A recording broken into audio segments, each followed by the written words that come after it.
მოგესალმებით, მე ვარ ეკა კვაჭანტირაძე. წარმოგიდგენთ კურსს ქართული და ევროპული იდენტობა ისტორიულ რეტროსპექტივაში და დღევანდელი ჩვენი ლექცია არის ღერძი ზოგადად ჩვენი ლექციების კურსისათვის და ეს არის ქრისტიანობა მსოფლიო ისტორიის უდიდესი ტეხილი. ქრისტიანობა უმთავრესი და უმნიშვნელოვანესი ტეხილია მსოფლიოს ისტორიაში, რომელმაც რადიკალურად შეცვალა მსოფლიოს სახე, შეცვალა ევროპული საზოგადოების მენტალობა, ქრისტიანობა ქართული ფასეულობათა სისტემის განმსაზღვრელიცაა, ქრისტეს რჯულის აღიარებით განისაზღვრა ქართული ხალხის ეროვნული მისია. ქრისტიანობა ქართული ერთობისათვის ცივილიზაციური არჩევანია, რომელმაც განსაზღვრა მისი იდენტობა. ქრისტიანობა არის საქართველოსათვის მარადიული ხვედრი და დანიშნულება. დღევანდელ ლექციაში წარმოგიდგენთ ქრისტიანიზაციის პროცესს მსოფლიოში, რომისა და საქართველოს გაქრისტიანების კონტექსტში. შევადარებთ ერთმანეთს პირველი ევროპელი ქრისტიანი მმართველის, რომის იმპერატორის კონსტანტინეს და ქართლის პირველი ქრისტიანი მეფის მირიანის მიერ ქრისტიანობის მიღებას. წარმოგიდგენთ ამ ორ პოლიტიკურ ფიგურას შორის მსგავსება განსხვავებებს ქრისტიანიზაციის პროცესში. ვიმსჯელებთ, რომსა და საქართველოში პოლიტიკის გარშემო თუ ღირებულების გარშემო მოხდა არჩევანის გაკეთება. რომის იმპერიაში ქრისტიანობა პირველი საუკუნეებიდან მოციქულების პეტრესა და პავლეს მიერ იქადაგება და ის არის დევნილი რელიგია. რატომ დევნიდნენ ახლა ქრისტიანობას რომში? რომაული აზროვნებისათვის შეუთავსებელი აღმოჩნდა ქრისტიანული მსოფლმხედველობა. რომაელებისათვის რელიგიის ჭეშმარიტების კრიტერიუმი იყო მისი სიძველე. ქრისტიანობა კი ახალგაზრდა რელიგია იყო, ამიტომ ის ერესად მიიჩნეოდა. ამასთან ის არ იყო ნაციონალური, არამედ ზოგად საკაცობრიო, რაც აგრეთვე მიუღებელი იყო რომისათვის, რადგანაც რომი ნაციონალიზმზე დაფუძნებული სახელმწიფოა. განსაკუთრებული შეუთავსებლობა რომის სახელმწიფოსა და ქრისტიანობას შორის ეს არის იმპერატორის კულტი, რომელიც თაყვანისცემის ობიექტი იყო, რომელსაც მსხვერპლს სწირავდნენ იმპერატორის მიმართ და ვინც კი არ შესწირავდა მსხვერპლს იმპერატორისადმი, ის სახელმწიფოს მტრად ითვლებოდა. ქრისტიანობისათვის კი მიუღებელი იყო გაკერპება, გამომდინარე აქედანაც მიუღებელი იყო რომაული აზროვნებისთვის ქრისტიანობა. რომში მიღებული იყო კრემაცია. ქრისტიანებისათვის კი ეს მიუღებელი იყო. ყველა ამ ჩამოთვლილი მიზეზთა გამო ქრისტიანობა შეუთავსებელი აღმოჩნდა რომისთვის და ის დევნილი რელიგიაა. ამიტომ ქრისტიანები, რომლებიც როგორც ჩანს მრავლად იყვნენ რომში უკვე პირველი საუკუნიდან, კატაკომბებში, ანუ მიწისქვეშა ლაბირინთებში გადადიოდნენ და ეს იყო მათი ლოცვის და დაკრძალვის ადგილი. ანუ კატაკომბებში ლოცულობდნენ ქრისტიანები და იგრძალებოდნენ ქრისტიანული წესით. ქრისტიანობის ერთ-ერთი ბოლო დევნა უკავშირდება იმპერატორ დიოკლეტიანეს. ის საინტერესო იმპერატორია, ის არ იყო სამეფო ოჯახის წევრი, დაწინაურდა სამხედრო წრიდან, სამი დიდი დევნა იყო ქრისტიანებისა. მის მიერ 305 წელს გადადგა ტახტიდან და დასახლდა სალონში, დღევანდელი სერბეთის ტერიტორიაა ეს და ბაღის მოვლით იყო დაკავებული. როდესაც შესთავაზეს დიოკლეტიანეს, რომ დაბრუნებულიყო ტახტზე, მან უპასუხა, რომ თქვენ რომ ნახოთ, როგორი ბოსტნეული მომყავს ჩემს ბაღში, ამას არ მეტყოდითო. მაგრამ 313 წელს ტრაგიკულად დაასრულა სიცოცხლე თვითმკვლელობით, რადგანაც იმპერატორის კარზე დაიბარეს დიოკლეტიანე, ამიტომ როგორც ჩანს, მას შეეშინდა ამ მისი დამოკიდებულების გამო ქრისტიანებთან დასჯისა და ამიტომ დაასრულა სიცოცხლე თვითმკვლელობით. რაც შეეხება საქართველოში ქრისტიანობის დევნას, ამის შესახებ ჩვენ ცნობები არ მოგვეპოვება. გამომდინარე აქედან შეგვიძლია ვივარაუდოთ, რომ საქართველოში ასეთი დევნა არ ყოფილა. საქართველო ძველი და ახალი აღთქმის გზასაყარზეა წარმოდგენილი გაქრისტიანების კონტექსტში. ქართლის უძველეს დედაქალაქში მცხეთაში დაფლულია ორი უმნიშვნელოვანესი სიწმინდე, ძველი აღთქმის სიწმინდე ელიას ხალენი და ახალი აღთქმის უდიდესი სიწმინდე ქრისტეს კვართი. ძველი აღთქმის ერთ-ერთმა უდიდესმა წინასწარმეტყველმა ელიამ, ის ძველი წელთაღრიცხვის მე-9 საუკუნის მოღვაწეა, უფლის მიერ ქარბულბალათი ცად აყვანისას თავის მოწაფეს ელისეს თავისი მოსასხამი, ანუ ხალენი გადმოუგდო, რაც ებრაელთათვის უდიდეს სიწმინდედ იქცა. ასურელების მიერ ისრაელის სამეფოს დაპყრობის შემდეგ ებრაელთა ის ტომი, რომელიც ხალენს ფლობდა, გაიხიზნა იუდეაში. ბაბილონის მეფე ნაბუქოდნოსორი ძველი წელთაღრიცხვის მე-6 საუკუნეში იპყრობს იუდეას და მისგან დევნილ ებრაელებს ხალენი მოაქვთ მცხეთაში. ქრისტიანობის შემოსვლამდე ქართულ ხალხში არსებობდა რაღაც განსაკუთრებული თვისება უცხოთ მოყვარეობისა თუ უცხოთ შემწყნარებლობისა, რამაც შეიძლება ითქვას, რომ განსაზღვრა ქართული ხასიათი და ქრისტიანობასთან მისი შემდგომი ურთიერთობა. აღნიშნულის უპირველესი ისტორიული დადასტურებაა ის, რომ ნაბუქოდნოსორისაგან დევნილი ებრაული თემი, რომელსაც ერთადერთი სიწმინდე, წმინდა ელია წინასწარმეტყველის ხალენიღა აქვს შერჩენილი, გესს რატომღაც იღებს საქართველოსკენ. საქმე ის გახლავთ, რომ ქრისტესშობამდე მე-6 საუკუნეში ნაბუქოდნოსორ მეორემ აიღო იერუსალიმი და დაანგრია სოლომონის ტაძარი. დედაქალაქის ხელყოფით და ტანძრის დანგრევით იუდეის სამეფომაც შეწყვიტა არსებობა და თითქოს და კითხვის ნიშნის ქვეშ დადგა ებრაელი ერის სამომავლო არსებობა. თუმცა ამ ხალხმა კარგად იცოდა, რომ მათი ნაციონალური არსებობის გაგრძელება პირდაპირ უკავშირდებოდა იმ სიწმინდეებთან კავშირის გაგრძელებას, რომელიც ჯერ კიდევ დანგრევამდე ტაძარში იყო წარმოდგენილი.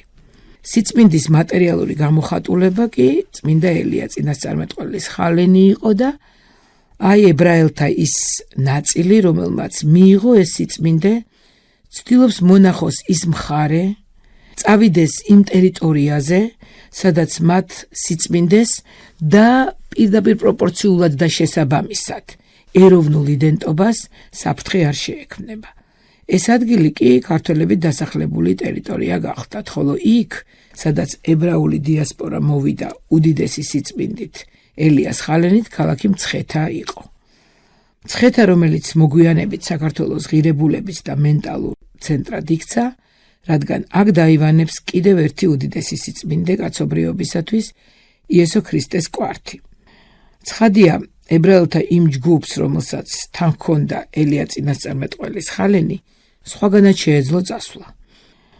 ერთი მხრივ ამ უძველესი ერის ებრაელთა სტუმრობა უდიდესი სიწმინდით, ასევე უძველეს ერთან, ანუ ქართველებთან და მეორეს მხრივ ქართველთა მიერ მათი სრულიად უკონფლიქტო მიღება და მათთან ერთად თანაარსებობა საქართველოს ისტორიის უმნიშვნელოვანესი დეტალი გახლავთ, რაც კიდევ ერთხელ აღნიშნავთ, ქართული ხასიათის გამოვლინების მაგალითია.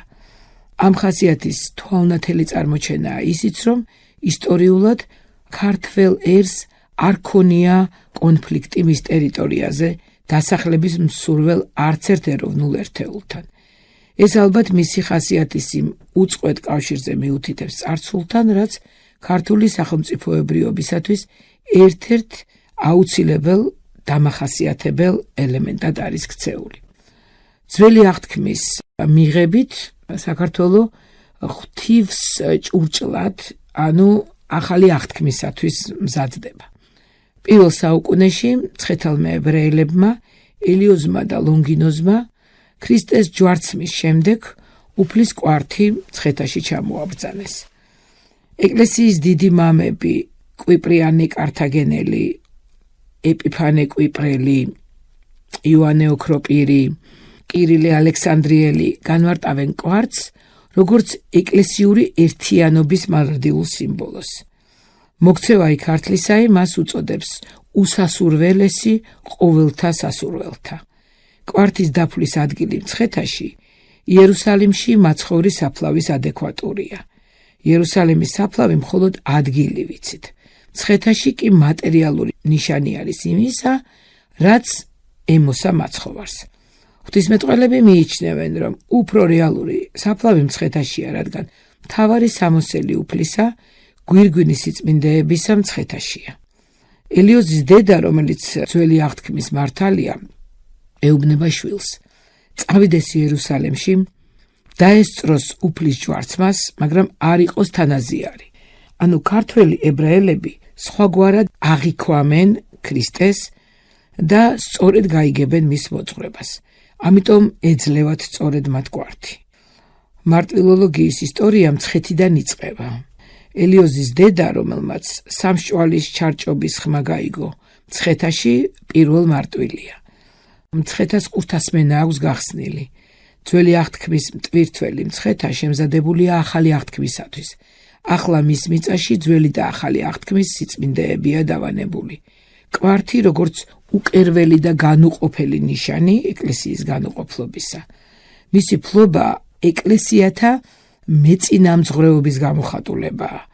იყო კვართის განუყოფლობის დამცველი და გარანტი, პირველ რიგში დიდი პასუხისმგებლობაა და არავითარ შემთხვევაში ამპარტავნების საფუძველი.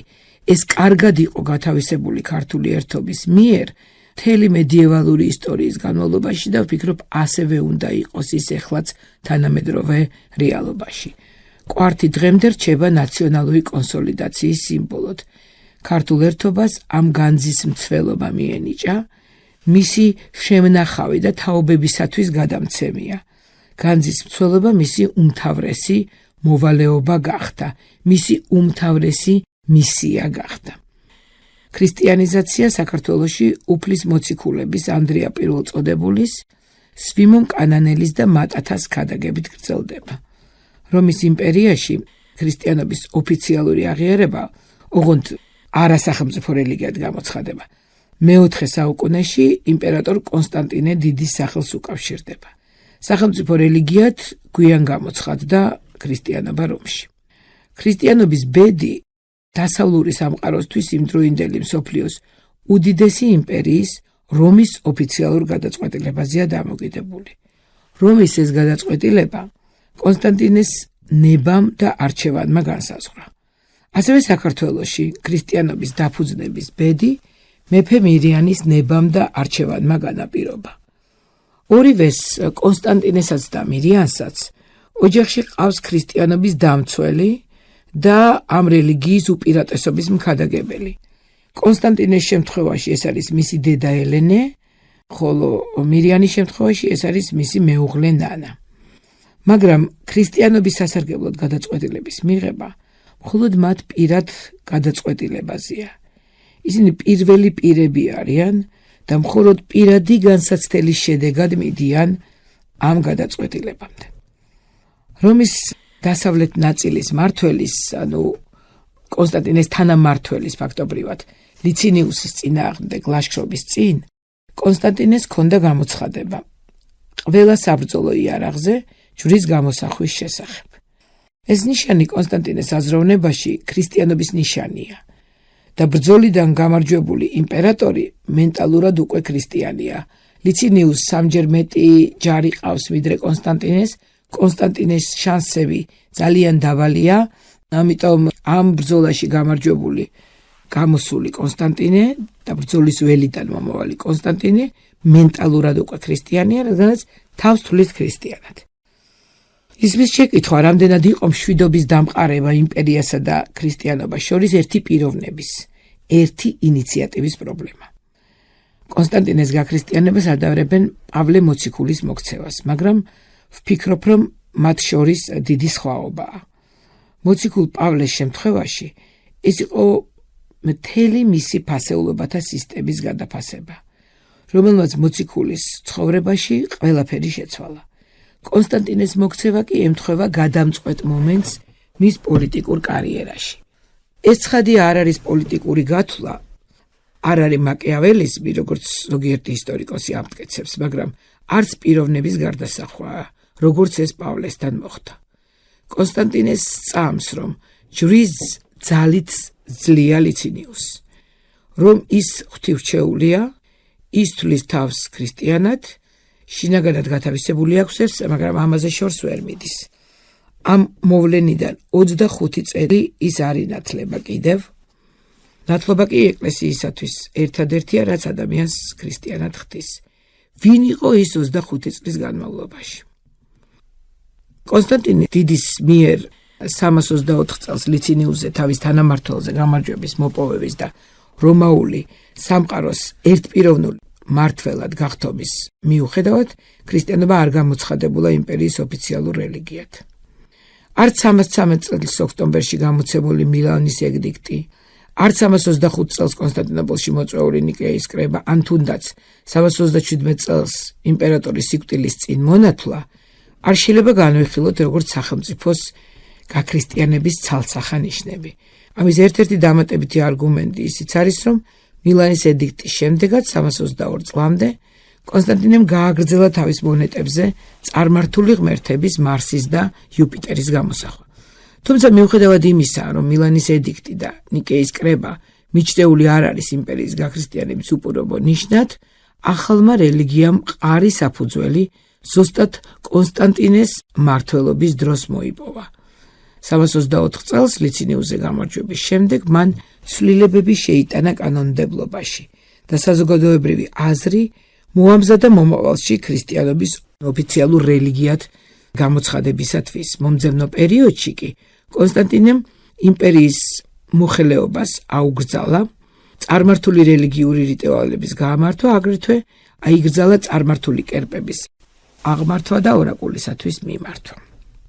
ქრისტიანული რჯული ებოძა კონსტანტინეს პირდაპირ. მან პირადი მაგალითით მიიღო რწმენა მტერზე გამარჯვებისათვის, სამეფო სამსახურის შესრულებისას. ამასთან ჯვრის ძალით გამარჯვება აყენებდა იმპერატორს და იმპერიასაც ამ ჯვრის მფარველობის ქვეშ. კონსტანტინე გაქრისტიანდა არა როგორც ჩვეულებრივი ადამიანი, არამედ როგორც იმპერატორი. უფალმა გამოირჩია ის და მისი სახით იმპერია. კონსტანტინეს მოქცევას არავითარი გადაფასება არ მოყოლია იმპერიის თეოკრატიული აზროვნებისაგან. პირიქით, თვითონ ქრისტიანები დაარწმუნა იმპერატორის რჩეულობაში. კონსტანტინე გაქრისტიანდა ეკლესიის გარეშე და ეკლესიამ აღიარა ის. მხოლოდ მენტალურად ქრისტიანის 25 წლის გავლის შემდეგ, ანუ მენტალურად ქრისტიანი რაც გახდა კონსტანტინე აქედან 25 წლის გავლის შემდეგ, 327 წელს სიკვდილის არეცელზე მყოფი კონსტანტინე ინათლება. კონსტანტინე გარდაიცვალა როგორც პირველი იმპერატორი რომში, ანუ როგორც რომის პირველი ქრისტიანი იმპერატორი. მირიანის გაქრისტიანებაც კონსტანტინეს მსგავსი პირადი მაგალითის შედეგია და დაკავშირებული არის ნადირობის დროს განსაცდელთან, რომლიდანაც ჯვრის ძალით გამოვიდა. მირიანს ნანა ძალიან ხშირად ესაუბრება ქრისტიანობაზე და მირიანი ნანას დასჯასას აპირებს, იმიტომ რომ პირდაპირ ამბობს, რომ თუ კი ნანა არ დაასრულებს ამ რელიგიის უპირატესობის ჩვენებას, ის მას დასჯის. ამიტომ აი რაღაც გარკვეულწილად ბრაზის დასათრგუნად მირიანი მიდის თხოთის მთაზე სანადიროდ. თხოთის მთაზე განსაცდელში ჩავარდნილი მეფის ბნელში ხეტიალი სიმბოლურად გამოხატავს წარმართობაში მყოფი ქართლის მდგომარეობას. მხლებლები თითქოს ყველაფერს ხედავენ და ეუბნებიან მირიანს თუ რა დაემართა და ყველა კერპს მოუხმობს მირიანი, რომ თვალი აეხილოს, ანუ ეს სიბნელე გაიფანტოს და შემდგომ მოუხმობს ნინოს ღმერთს, რომლის ცხადია სახელი მან იცის, მაგრამ მაინც ამ სახელით მიმართავს როგორც ნინოს ღმერთი. მირიანისათვის მზის განათებით განათდა მთელი საქართველოს. ღმერთი დაეხმარა მირიანს და მთელ ქართველობას გაეკეთებინა ერთადერთი სწორი არჩევანი. თუმცა ცხადია რთული იყო წარმართული ტრადიციების ერთიანად გადალახვა. ნადირობიდან მირიანი ცოცხალი ღმერთის რწმენით შემოსილი დაბრუნდა მცხეთაში. თხოთის მთიდან ჩამოსული მირიანი კონსტანტინეს ლიცინიუსთან ბრძოლიდან დაბრუნების მსგავსად უკვე ქრისტიანია მენტალურად. ახალი ღმერთის ჭეშმარიტებასა და უპირატესობაში ისიც კონსტანტინეს მსგავსად პიროვნულად დარწმუნდა. მაგრამ კონსტანტინესაგან განსხვავებით მირიანი მაშინვე იღებს ახალ რელიგიას, რაც პირდაპირ არის მის ქმედებაში გამოხატული. ზოგადად არსებობს ღმერთის შეცნობის ორი გზა: ბუნებრივი და ზებუნებრივი.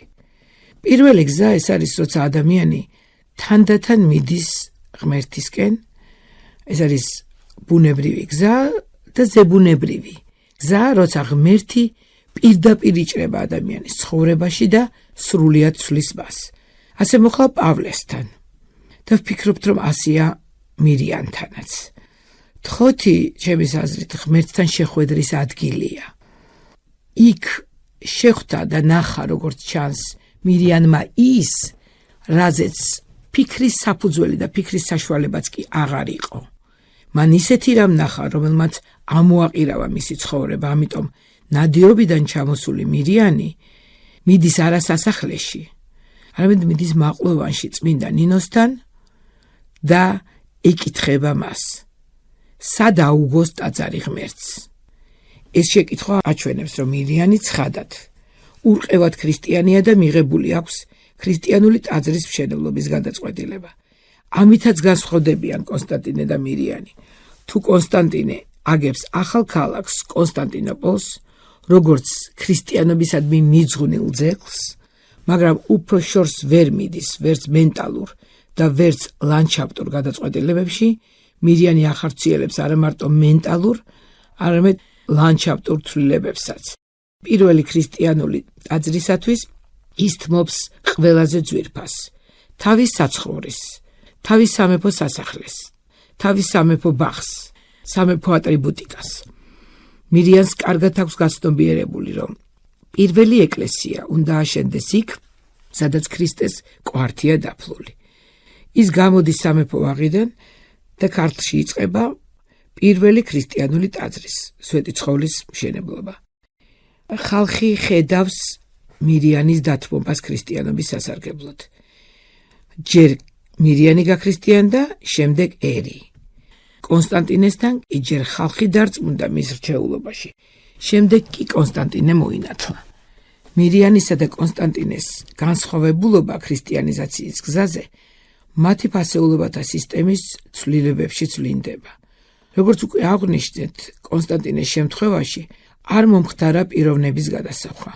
მირიანის პიროვნული ტრანსფორმაციის თვალსაზრისით კი საინტერესო არის ორი მომენტი, რომელზეც ქართლის ცხოვრება გვიყვება და რომელიც ჩემთვის რაღაც ერთგვარი ფილმის კადრივით არის, თვალნათელი თუ რა ხდება აქ. ორი მომენტი მირიანის ცხოვრებაში, ორი კადრი, რომელიც მის პიროვნულ გარდასახვას აჩვენებს, ეს არის მირიანი არმაზის მთაზე და მეორე მირიანის სტუმრობა მაყლოვანში. პირველი კადრი მირიანი არმაზის მთაზე, ეს არის წარმართი მირიანი, ხოლო მეორე მისი სტუმრობა ნინოსთან მაყლოვანში, აქ უკვე მირიანი ქრისტიანია. წარმართ ქართველთა უმთავრესი კერპის არმაზის დღესასწაულზე მიმავალი მირიანი არის სრულად ქედმაღლობის და მედიდურობის გამოხატულება. ის ზემოდან დაყურებს ერს, სრულიად სხვადასხვა სიბრტყეში არის მირიანი და ხალხი. ამას ხედავს ნინო, როდესაც ის მოხდება არმაზის დღესასწაულზე. როდესაც მირიანი ქედმაღალი თავის მეუღლე ნანასთან ერთად მიდის კერპისაკენ და მას არაფერი არ აკავებს და ის ვერაფერს ვერ ხედავს, გარდა საკუთარი თავისა და კერპისა. ის ზემოდან დაყურებს ერს. სრულიად სხვადასხვა სიბრტყეში არის მირიანი და ხალხი. რადიკალურად განსხვავებული არის მირიანის სახე მაყლოვანში. როცა ის როგორც ნამდვილი ქრისტიანი, თავმდაბალი, მორჩილი, მიდის ნინოსთან ქრისტიანობის მიღების მზადყოფნის დასაფიქსირებლად. ამიერიდან ხალხი და მეფე ერთად არიან. მათ საერთო მიზანი აქვთ ქვეყნის გარდაქმნა რელიგიური ნიშნით. აშენდება პირველი ქრისტიანული ტაძარი სვეტიცხოველი და ეს ესეთი ტაძარია, სადაც მხოლოდ კვირაობით შედიან საეკლესიო პირები და იშვიათად მეფე. მაგრამ ის არ არის საჯარო, ის არ არის ხალხისთვის გახსნილი. მირიანი არ იგრძალება აქ. ის წერს ანდერსს, რომელშიც ამბობს, რომ არ დაგრძალონ სვეტი ცხოველში, რადგანაც ეშინია, რომ უფლის თვალი მთლიანად აქეთკენ არის მოპყრობილი. მაგრამ უნდა სვეტი ცხოველში ნინოს დაკრძალვა. ქართლის გაქრისტიანების შემდეგ ნინო მიდის კახეთის მთიანეთში, კახეთში და კუხეთში და იქ გადაგებს ქრისტიანობას. იქ დაავადდება წმინდა ნინო და იქ დაბა ბოდინში კურნალობენ მას და იქვე გარდაიცვლება ბოლოს. საინტერესო არის, რომ სწორედ აქ სიკვდილის სარეცელზე ყოფი ნინო ყვება თავის გამოცდილებას ქართლში გაქრისტიანების შესახებ და იქ მყოფი ადამიანები იწერენ ამ მის მონათხრობს. ამიტომ ეს მონათხრობი გახდება შემდეგ ძალიან საინტერესო არის, რომ მოქცევა იქ ქართლისაის, ანუ ქართლის გაქრისტიანების მნიშვნელოვანი თხზულების მთავარი ნაწილი. ანუ მთავარი ნარატივი არის სწორედ ის მონათხრობი, რასაც იქ ბოდინში ყვება ნინო. მაგრამ ნინოს დაკრძალვა ვერ მოხერხდა მისი გარდაცვალების შემდეგ. მირიანმა გასცა ბრძანება, რომ ის გადმოასვენონ მცხეთაში, მაგრამ როგორც ქართლის ცხოვრება წერს, 100 კაცი დაეჭიდა და ის ადგილიდან ვერ დაძრესო. ამიტომ ასე გადაწყდა მისი დაკრძალვა დაბა ბოდინში, დღევანდელ ბოდბეში, რადგანაც მირიანმა თქვა, რომ როგორც ჩანს, ეს ადგილიც გამოირჩა როგორც ერთ-ერთი წმინდა ადგილი. ერთი ძალიან საინტერესო პერსონაჟი ქართლის გაქრისტიანების კონტექსტში არის მირიანის ვაჟი რევი. რევი თითქოს ასეთი თვალნათელი და გამორჩეული პერსონაჟი არ არის, მაგრამ ვფიქრობ, რომ ერთ-ერთი ყველაზე საინტერესო. რევი რევოლუციონერია. რევი აღებს სვეტი ცხოვლის კარებს მორწმუნეთათვის და რევი საჯაროდ ხდის აი იმას, რაც მირიანის დროს აკრძალული იყო. და რევი აქ იგრძალება. რევი ამბობს, რომ მას არ ეშინია სვეტი ცხოველში დაკრძალვის. ცხოველის სვეტი, რომელზეც დაფუძნდა შემდეგ სვეტი ცხოვლის ტაძარი, ძალიან ილახებოდა, რადგანაც შორეული ადგილებიდან მოდიოდნენ ადამიანები და ამ ხის გარკვეული ნაფოტები თუ პატარა ნაწილები მიჰქონდა ავადმყოფების განსაკურნად. მირიანის ვაჟი რევი ამ ხის სვეტს ქვითკირის საბურველს შემოავლებს, რაც მას დაიცავს შემდგომ მის საუკუნეების განმავლობაში. საინტერესო პერსონაჟი არის აგრეთვე სალომე უჯარმელი. ის არის რევის მეუღლე და ამავე დროს ის არის სომეხთა მეფის თრდატ მესამის ქალიშვილი. სომეხთა მეფე თრდატ მესამე არის ცნობილი მისი ძალიან დიდი ასეთი დევნით ქრისტიანებისადმი და ნინო და 50 ქალწული, რომლებიც მომავალნი ქართლისაკენ სწორედ სომხეთში გაჩერდებიან, იქ აწამებს მეფე თრდატი. და პარადოქსულია, რომ თრდატ მესამის ქალიშვილი არის სწორედ სალომე უჯარმელი, რომელიც გახდება მოქცევაი ქართლისაის რედაქტორი, მეტად მნიშვნელოვანი ძეგლისა. 3 ჯვრის აღმართვა მოხდა გაქრისტიანების შემდეგ. ერთი ადგილი ეს არის თხოთის მთა, სადაც თვალთ დაუბნელდა მირიანს.